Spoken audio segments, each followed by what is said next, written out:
Ciao a tutti e benvenuti. Per controllare questa tipologia di motori, ovvero un motore da 24 volt e 120 watt con il nostro Arduino, abbiamo bisogno di due IBT2, ovvero dei ponti H, anche chiamati H-bridge. Questi ponti infatti ci consentiranno di pilotare con il nostro Arduino Uno dei motori così potenti. IBT2 infatti nel mio caso è andato a sostituire la scheda Sabertooth 2x12. Questa infatti ha un costo di circa 80 euro, tra gli 80 e i 100. Quindi per costruire la mia flotta di droidi ho deciso di impiegare gli IBT2 che hanno un costo di 4 dollari, comprabili dalla Cina. Questi sono moduli di Arduino, pertanto noi controlleremo il nostro robot con Arduino, il classico Arduino Uno. Oltre ad Arduino avremo bisogno di un radiocomando. Il radiocomando infatti comunicherà con la ricevente, che adesso vi farò vedere. Con il programma che vi inserirò in descrizione infatti potrete pilotare con Arduino Uno dei motori da 120 watt. In questo caso io piloterò dei motori da 24 volt a 12 volt per ridurre la coppia. Adesso vi faccio vedere lo schema. Lo schema che ho disegnato per voi va a descrivere completamente il circuito che andremo ad applicare sul nostro robot per controllarne i motori. Come vedete, adesso farò uno zoom, gli IBT sono posizionati in questa maniera, quindi potrete vedere esattamente, una volta messo in questa posizione, i vari collegamenti. Vi illustro velocemente le connessioni che andranno fatte. Sull'IBT2 di destra andremo a collegare principalmente l'RPM e l'LPM sui pin 9 e 10 di Arduino. Faremo la stessa cosa sull'IBT2 di sinistra. Collegheremo infatti al 5 e il 6 di Arduino il controllo per il ponte H. Tutto il resto è molto semplice. Come vedete, il modulo IBT2 ha già le sigle delle connessioni. Come vedete dallo schema, l'unica massa che andrà collegata è su questo pin, quindi il nero e l'alimentazione andranno collegati rispettivamente al 5 volt di Arduino e il GND di Arduino. È molto semplice e quindi avremo collegato VCC e GND. Adesso dovremo collegare altri due connettori. RIS e LIS non andranno collegati, mentre R-Enable e L-Enable andranno collegati, come vedete, al 5 volt sempre di Arduino, quindi andranno messi sia R che L su 5 volt.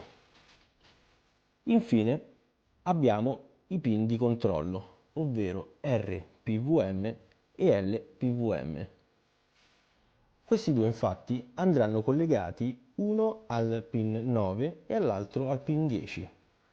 Faremo la stessa cosa sull'IBT2 di sinistra, ovvero VCC e GND rispettivamente ai 5 volt e alla massa di Arduino. Non dovremo collegare poi RIS e LIS. Essi infatti andranno lasciati vuoti. Adesso dovremo collegare ai 5 volt R-Enable e L-Enable. Come vedete li ho collegati con questo filo. E adesso tocca ai pin di controllo, ovvero RPVM e LPVM, che andranno collegati al pin 6 e al 5 di Arduino.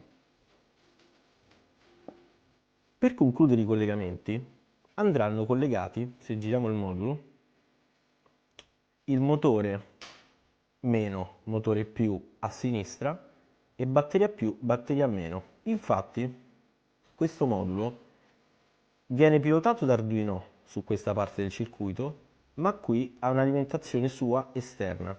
In questo caso noi dobbiamo pilotare dei motori da 12 o 24 volt e non vogliamo bruciare il nostro Arduino. Quindi cosa faremo?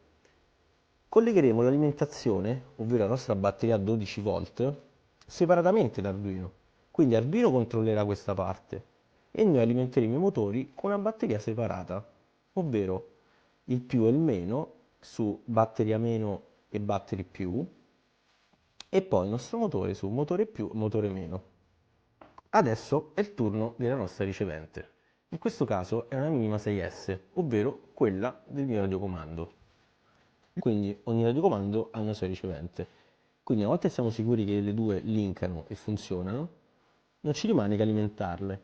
In questo caso la mia ricevente ha l'alimentazione nell'ultima colonna di pin, mentre gli altri sono i canali, quindi ogni stick corrisponderà a un canale.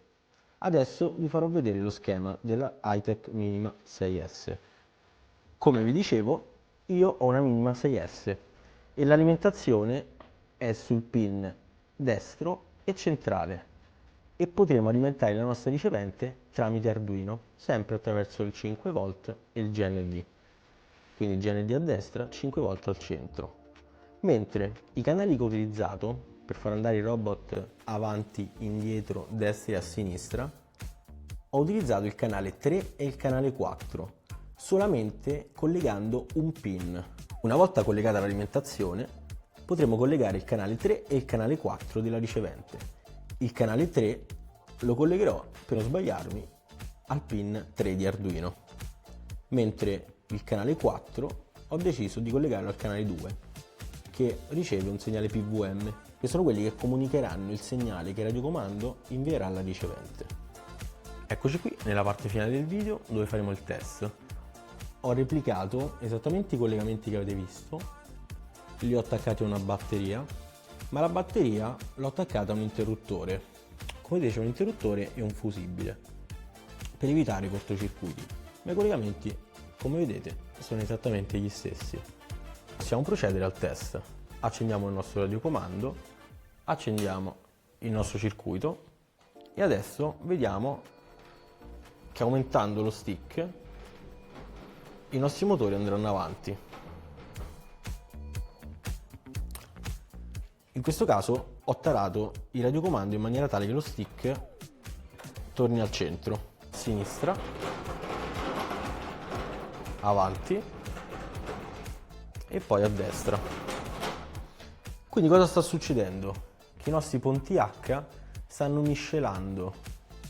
Nel prossimo video vedremo come aggiungere un canale per pilotare la nostra testa. Eccoci qui con lo schema dei collegamenti necessari, che sono quelli che vi ho illustrato precedentemente, e collegheremo la ricevente seguendo questi pin, i moduli BT seguendo questi pin, specialmente la parte del controllo, quindi right e left PWM andranno collegati sul motore sinistro al pin 5 e 6 di Arduino, mentre sul motore destro al pin 9 e 10. Eccoci qui, siamo pronti per caricare il programma. Diciamo è molto breve e lo troverete in descrizione e nei commenti. Inizialmente abbiamo dichiarato le variabili, quindi 2 e 3, che sono rispettivamente i canali dove è collegata la ricevente ad Arduino, e poi abbiamo i motori IBT2, il sinistro e il destro, che sono collegati effettivamente ai pin 5, 6, 9 e 10, come abbiamo visto in precedenza. Questi valori li lasciamo come sono. Carichiamo il programma.